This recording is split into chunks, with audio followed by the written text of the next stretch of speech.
Hello everyone, welcome to Clarity Prep.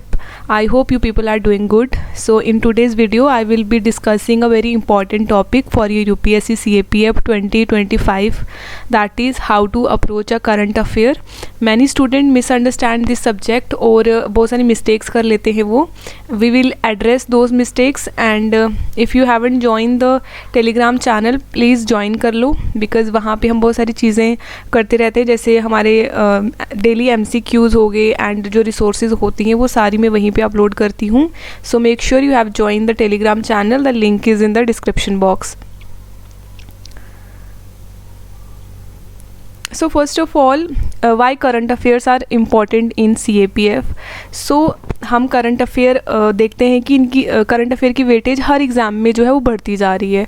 Beat your CSC या state services हो गया, सब जगह पे जो आपके करंट अफेयर हैं उनकी जो वेटेज है बहुत ज़्यादा बढ़ गई है. ठीक है, and every year 15 to 16 questions are asked and weightage ये जो करंट अफेयर है this is not only important for your paper 1 but paper 2 में भी बहुत ज़्यादा क्रूशियल रोल प्ले करते हैं हमारे करंट अफेयर, बिकॉज जो भी ऐसे होते हैं आपके, आर्ग्यूमेंट राइटिंग होती है, रिपोर्ट राइटिंग होती है, they all come from your current affair.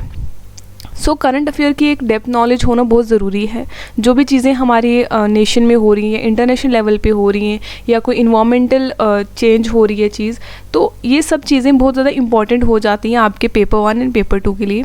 Paper 1 में स्पेशली ये डिसाइड करता है, this is a deciding factor कि आपकी सिलेक्शन होगी या नहीं होगी. ठीक है, एग्ज़ाम्स लाइक दीज जिनमें कंपटीशन इतना ज़्यादा हाई है, वहाँ पे 1 या 2 क्वेश्चन भी छोड़ के आना बहुत ज़्यादा बड़ी बात है. ठीक है, आप देखोगे कुछ बच्चे होते हैं जो पॉइंट के हिसाब से जो मार्क्स होते हैं उनसे रह जाते हैं वो. ठीक है, सो जब ऐसे टॉपिक्स की बात आए जहाँ पे आप अच्छा स्कोर कर सकते हो तो आपको ये टॉपिक छोड़ के नहीं जाने होते हैं. ठीक है, एंड मेनली आपको CAPF में और CDS में कैसे करंट अफेयर मिल जाते हैं, डिफेंस रिलेटेड करंट अफेयर ज़्यादा होते हैं, जैसे एक्सरसाइजेज, हम इनके बारे में नेक्स्ट स्लाइड में बात करेंगे. सो मूविंग फॉरवर्ड, एक चीज़ जो मैं आपको बताना चाहती हूँ कि आप ये जो मैं स्ट्रैटेजी आपको बताने लगी हूँ आप इसको ट्रस्ट क्यों करो. सो ये पास टॉपर्स की स्ट्रैटेजी है. So one of my friend who is under training और उसकी ये स्ट्रैटेजी थी, मैंने उससे डिटेल में बात की कि करंट अफेयर के लिए उसकी क्या अप्रोच थी, तो उसने मुझे डिटेल में चीज़ें बताई कि हम क्या मिस्टेक्स करते हैं एंड हमें करंट अफेयर कहाँ से पढ़ने चाहिए. सो आप इस स्ट्रैटेजी को ट्रस्ट कर सकते हो एंड पेपर 1 जो है आपको 130-140 मार्क्स प्लस मिलेंगे इससे, अगर आप ये स्ट्रैटेजी फॉलो करते हो तो. ठीक है, so let's begin with our strategy.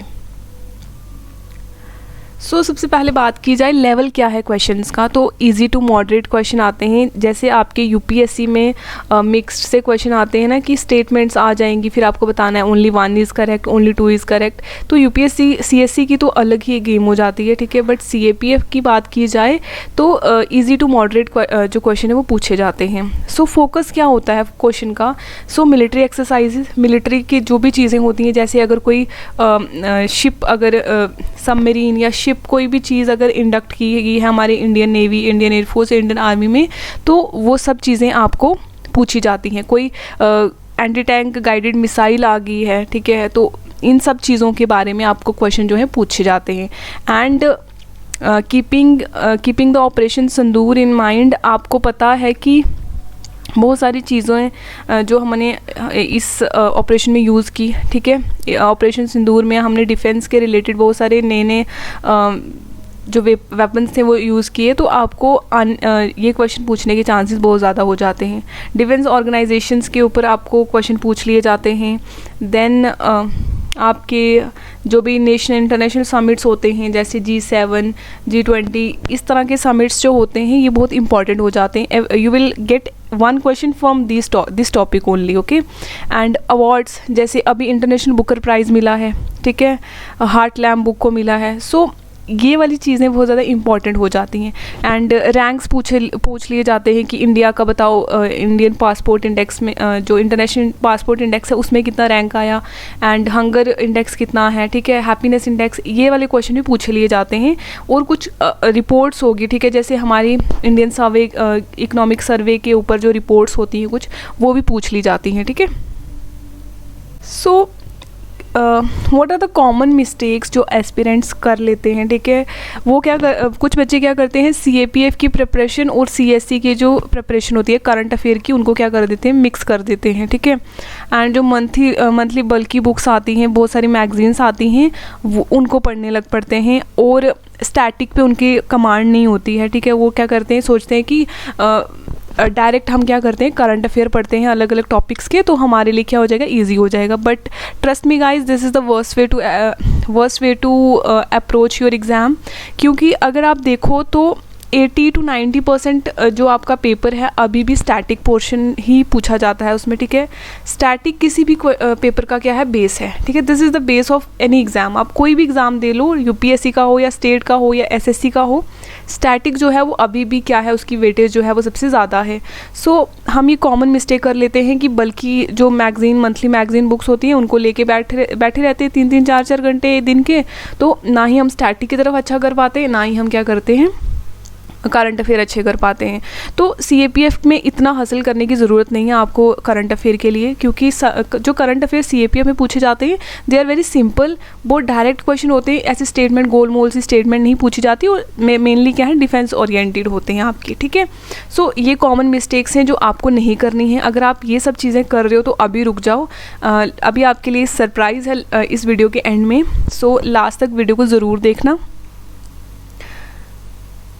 एक और चीज़ जो मैंने टेलीग्राम पे मेरे को बच्चों ने बहुत ज़्यादा पूछी, उसके बाद ही मैंने ये वीडियो बनाई। वो मुझे पूछ रहे थे कि क्या मंथली मैगज़ीन्स पढ़ना ज़रूरी है। अ बिग नो कि मंथली मैगज़ीन, इतनी बल्कि मैगज़ीन्स आपको पढ़ने की ज़रूरत नहीं है, ठीक है। ये जो मैगज़ीन्स बनाई जाती हैं ये सिविल सर्विसेज एस्पिरेंट्स के लिए डिज़ाइन की जाती हैं, CAPF के लिए नहीं है। ये आपको ये चीज़ दिमाग में रखनी है कि जो आपको मैगज़ीन्स आती हैं दे आर फॉर CSC। वो CAPF और CDS के लिए पढ़ना, I think that is completely a foolish thing, and बहुत ज़्यादा टाइम कंज्यूमिंग है वो, और आउटपुट आपको क्या मिलेगा, बहुत कम मिलेगा, ठीक है। अगर आप 200 पेज की एक मैगज़ीन पढ़ रहे हो, अगर उसमें से आपको एक CAPF का क्वेश्चन आ जाता है तो that is not a big deal, ठीक है। ये जो नो डाउट ये मैगज़ीन्स काफ़ी हेल्पफुल हैं बच्चों के लिए जो CSC के लिए अपीयर कर रहे हैं या स्टेट सर्विसेज के लिए अपीयर करते हैं। They are very important magazines, ठीक है। Free of cost Vision and Insight provide करते हैं, और बहुत सारे और इंस्टीट्यूट भी प्रोवाइड करते हैं। But keeping in mind the demand of your CAPF, ये मैगज़ीन्स आपके लिए इम्पॉर्टेंट नहीं है। So now comes the very important question कि how clarity prep will help you. So I have decided to make lectures on top 200 current affair, जो कि specially किसके लिए होंगे, आपके CAPF 2025 के लिए होंगे, जो 3 अगस्त को आपका पेपर होने वाला है, ठीक है। यहाँ पे मैंने एक नंबर लिखा है कि टॉप 200, ये 200 से 300 भी हो सकते हैं, ठीक है। बिकॉज़ बहुत सारे करंट अफेयर हैं and hand picked current affair होंगे, ठीक है, जिनके चांसेस ज़्यादा हैं कि ये क्वेश्चन आ सकते हैं, ठीक है। हमारा मेन फोकस इन्हीं करंट अफेयर पे रहेगा, बिकॉज़ ऐसे अगर आप करंट अफेयर पढ़ने जाओ तो दिन की अगर आप न्यूज़पेपर पढ़ रहे हो तो उसमें ही कितने ज़्यादा करंट अफेयर होते हैं, ठीक है। ये मेनली मैं डिज़ाइन कर रही हूँ CAPF के लिए, एंड ये ऐसे टॉपिक्स हैं जिनकी हाई प्रोबेबिलिटी है कि ये CAPF पेपर 1 में भी पूछे जाएँ, ठीक है। ये पेपर 1 में भी पूछे जाएँ, एंड पेपर जो 2 है आपका, दैट इज़ डिस्क्रिप्टिव पेपर, जिसमें आपको लिखना होगा आर्ग्यूमेंट, एसे एंड रिपोर्ट, उसके लिए भी ये इम्पॉर्टेंट है। जितने भी आपके डिफेंस के क्वेश्चन होंगे करंट अफेयर, एंड जितने भी इम्पॉर्टेंट नेशनल इंटरनेशनल इवेंट्स होंगे, ये सब मैं कवर करूँगी, एंड इसके बाहर आपको जाने की कोई ज़रूरत नहीं पड़ेगी, ठीक है। This is my promise to you कि करंट अफेयर के लिए आपको कहीं भी और जाने की ज़रूरत नहीं पड़ेगी। एंड वन मोर थिंग कि जैसे मार्केट में आप देखते हो कि बहुत सारे रंगीन तरह से बनाई जाती हैं बुक्स और जो भी नोट्स होते हैं, मैगज़ीन्स होती हैं, बट यहाँ पे मैं अकेली हूँ, ठीक है। मेरे पास इतना टाइम नहीं होगा कि मैं आपको वो अलग अलग फैंसी मैगज़ीन्स प्रोवाइड कर पाऊँ, बट एक सिंपल मैगज़ीन मैं आपको प्रोवाइड कर सकती हूँ मंथली, ठीक है।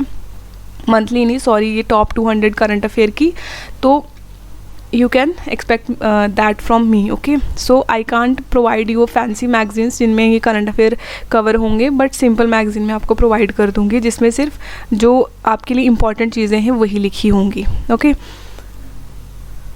सो coming to implementation of plan, जो वीकली मैं आपको 1-2 वीडियो जो है वो ड्रॉप करूँगी यूट्यूब पे, ठीक है। हम इसके साथ और चीज़ें भी करते रहेंगे, ठीक है। जैसे एक दिन हम 50 करंट अफेयर कर लेंगे, फिर हम एक और वीडियो कर लेंगे जिसमें हम पेपर 2 का कुछ कर लेंगे, ठीक है। इस तरह से हम अप्रोच करेंगे। एंड ये करंट अफेयर जो होंगे स्टैटिक प्लस करंट, अगर कोई करंट में कोई चीज़ पूछी है, जैसे आपको G7 के बारे में पूछा है कोई, ठीक है, न्यूज़ में थी कोई चीज़, या क्वाड जो कंट्रीज़ हैं उनके बारे में अगर कोई चीज़ न्यूज़ में थी, तो हम क्या करेंगे, करंट अफेयर तो पढ़ेंगे ही कि क्या चेंजेस आए हैं उसमें, बट हम उसका स्टैटिक पोर्शन भी पढ़ेंगे कि वो है क्या चीज़ है, ठीक है। एंड टेस्ट बेस्ड रिवीजन हम करेंगे इसमें, ठीक है। जब हम एक लेक्चर हमने कर लिया अगर करंट अफेयर का, जब हम सेकंड लेक्चर करेंगे तो उसके स्टार्टिंग में हम 5 मिनट क्या करेंगे, पहले अपना फर्स्ट जो लेक्चर था उसको रिवाइज़ करेंगे एंड क्वेश्चन के फॉर्मेट में हम इसको रिवाइज़ करेंगे, ठीक है। एंड PDF आपको अवेलेबल हो जाएगी टेलीग्राम पे, एंड टेलीग्राम पे आपको उसको ज्वाइन करना है, ठीक है। आपको लिंक जो है वो डिस्क्रिप्शन बॉक्स में मिल जाएगा, प्लीज़ ज्वाइन कर लो टेलीग्राम चैनल, बहुत ही इंपॉर्टेंट है आपके लिए, बिकॉज जितने भी इम्पॉर्टेंट PDFs हैं या कोई भी मुझे अपडेट देनी होती है तो वो टेलीग्राम पे ही पॉसिबल है। So make sure you have join the Telegram channel, link is in the description box. So final words, CAPF में आपको स्मार्ट जो एफर्ट है वो डालना है, सिर्फ हार्ड वर्क करने से आपका पेपर क्लियर नहीं होगा। ये जो स्ट्रैटेजी मैंने आपके साथ शेयर की है, ये टॉपर्स की स्ट्रैटेजी है, ठीक है। एंड हर एक एग्ज़ाम की जो डिमांड है वो अलग होती है। आप CSE का पढ़ के CAPF नहीं निकाल सकते और CAPF का पढ़ के CSE नहीं निकाल सकते, ठीक है। CSE का निकालते हैं, बट एक कुछ ना कुछ आपको डिफरेंट चीज़ करनी होती है उसमें, ठीक है। ऐसा नहीं है कि आप आंसर राइटिंग करते करते आप जो आर्ग्यूमेंट है, ऐसे है या आपकी रिपोर्ट है वो लिख लोगे, ठीक है। हर एक एग्ज़ाम की अलग डिमांड होती है एंड आपको अलग तरीके से अप्रोच करना पड़ेगा, ठीक है। सो जो राइट सिलेक्शन है मटेरियल की, किस मटेरियल से आपको कौन सा मटेरियल आपको रेफ़र करना है वो ज़्यादा इम्पॉर्टेंट हो जाता है। एंड करंट अफेयर बहुत ही स्कोरिंग एक एरिया है जिसमें से 15 to 16 क्वेश्चन आपको पूछे जाते हैं एंड ये वेटेज बहुत ज़्यादा है, ठीक है। अगर आपको 125 क्वेश्चंस में से 15 क्वेश्चंस करंट अफेयर के आ रहे हैं तो आप अंदाज़ा लगा सकते हो इस चीज़ से कि करंट अफेयर कितने इंपॉर्टेंट है। ना सिर्फ पेपर 1 के लिए, पेपर 2 जो होगा आपका उसके लिए भी बहुत इंपॉर्टेंट है। एंड बहुत सारे बच्चे होते हैं कि मेरे फ्रेंड्स भी हैं कुछ जिन्होंने पेपर 1 तो उनका क्लियर हो जाता है, बट पेपर 2 जब लिखना होता है तो वो नहीं कर पाते, बिकॉज मेनली उनका प्रिपरेशन क्या होता है, CDS ओरिएंटेड होता है। तो एक जो बच्चा CDS के लिए प्रिपेयर कर रहा है वो CAPF नहीं निकाल पाएगा जब तक अगर वो पेपर 2 की तैयारी नहीं करेगा। वो CDS की प्रिपरेशन से पेपर 1 तो निकाल लेगा, बट पेपर 2 है जो वो नहीं निकलेगा, ठीक है। So join Telegram channel, clarity prep को ज्वाइन करो। अभी जो भी करंट अफेयर की PDF वगैरह होगी, वीकली टेस्ट होंगे, वो सब हम कहाँ पे करेंगे, टेलीग्राम पे करेंगे। This is the link to join the telegram channel, and also you can scan this QR code, and I will guys see you in the next video. I hope ये वीडियो जो है आपके लिए relevant होगी। Next जो lecture होगा उसमें हम अपने करंट अफेयर की जो सीरीज़ है वो स्टार्ट करेंगे। And I wish you all the best and thanks for watching this video. Thank you.